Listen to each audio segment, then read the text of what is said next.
Before the world heard our anthem, before our name was stitched across Olympic jerseys and global headlines, we were a people fighting shadows. Beneath the equator, a storm of spirits stirred. Kenya, our Kenya, was not yet a country, but an idea waiting to be born. This is the story of the year we claimed it. The year of fire and freedom. The year we rose.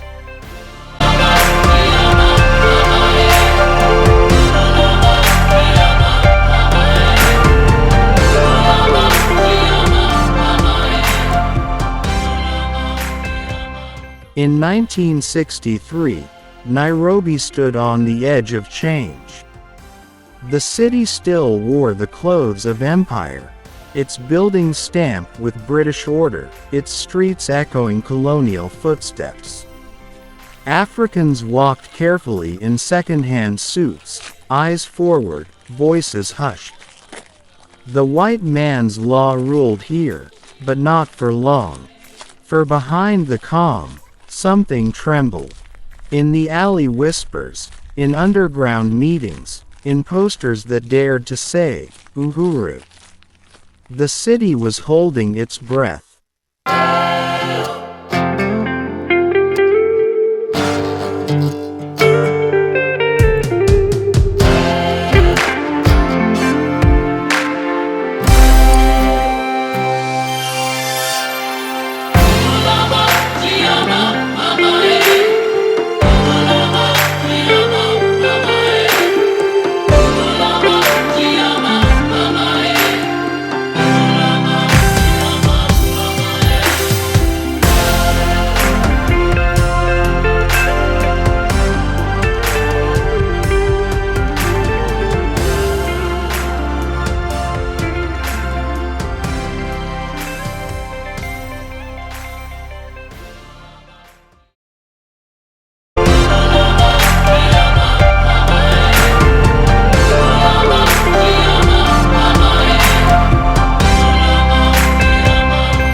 Long before 1963, the fight for Kenya had already begun, in the forests, with fire.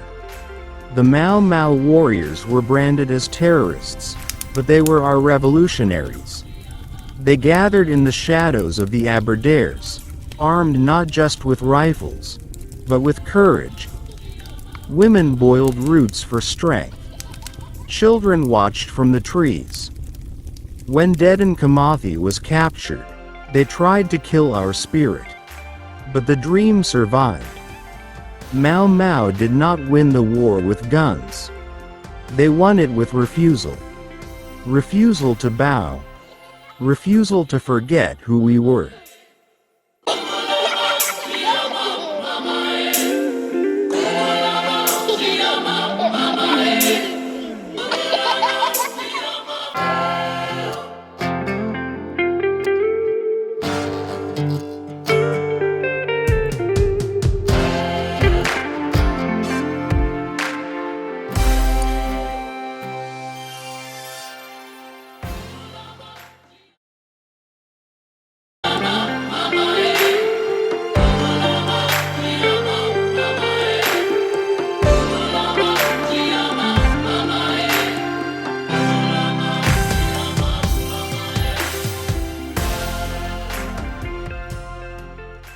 Across the land, every Kenyan tribe felt the rumble. From the stone-laden farms of Kisii to the salt-sprayed shores of Mombasa, from Maasai warriors tending cattle under the Rift Valley sky, to Luo fishermen slicing Lake Victoria's morning mist. The cry for freedom was not tribal, it was human. The people may not have spoken the same tongue, but their hearts chanted the same word, Uhuru. Freedom, a fragile, flickering hope, but growing brighter every day.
Then, like thunder after silence, he came back. Mzee Jomo Kenyatta, the face they feared and the voice we had waited for. He stepped off the plane, not just as a leader, but as a symbol. A nation walked with him. Gikuyu, Luo, Luya, Kamba. United, at least for a moment, by something larger than identity. Purpose. He spoke with wisdom carved from prison walls. He walked with the dignity of a father returning to his children. Kenya, at last, had someone to follow.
December 12, 1963. Uhuru Gardens. Thousands gathered, some with joy, some in disbelief. Mothers held sleeping children on their backs. Men held radios close, waiting for the countdown. The Union Jack was lowered. Slowly, quietly. Then, from the crowd, a sound erupted, not of war, but of rebirth. The black, red, green, and white rose into the night. We were free, and Kenya was born not in silence, but in song.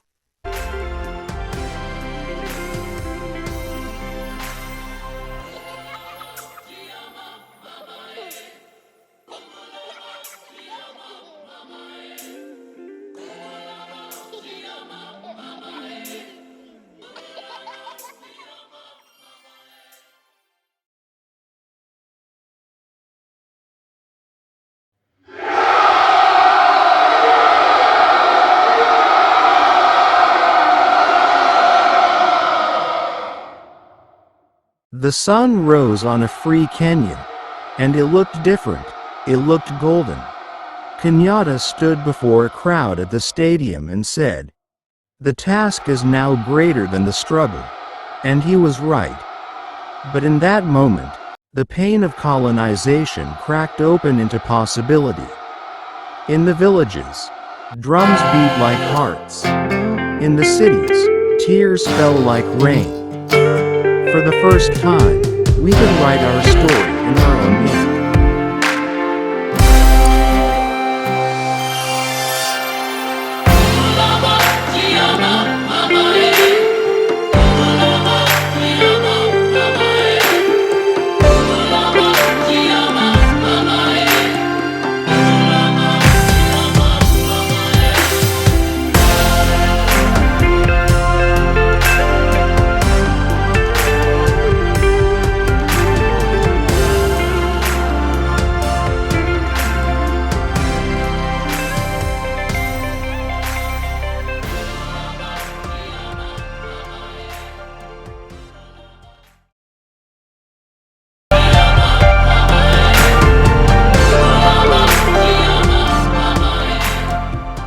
But freedom is never simple. The chains of colonialism left scars that wouldn't fade overnight. Schools opened, but books were few. Ministries formed, but corruption crept in. Tribal divisions, quiet under empire, now returned, sharpened. Kenya was free, but fragile. The dream had survived the colonizer. But could it survive us? The flag was raised, but the work had only begun.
In photographs, the faces of our founding fathers still stare back.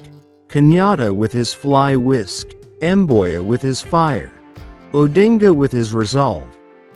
But the real legacy is not theirs alone.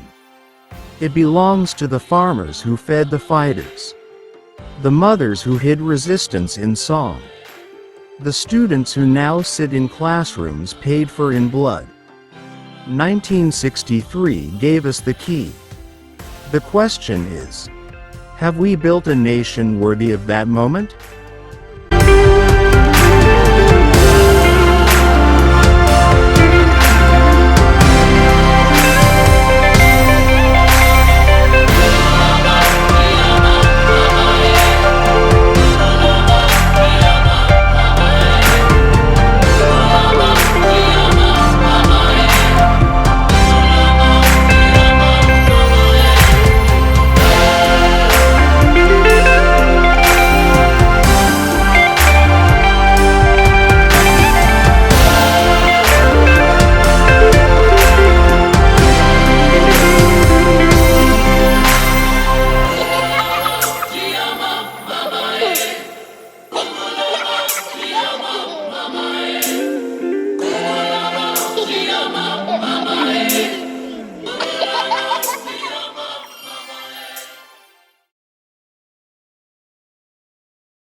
Look around. We're not who we were.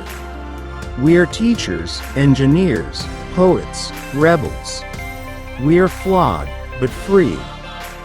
We're still rising. And in every beat of our anthem, every wave of our flag, the spirit of 1963 whispers. Never forget what it cost. Never forget how we rose.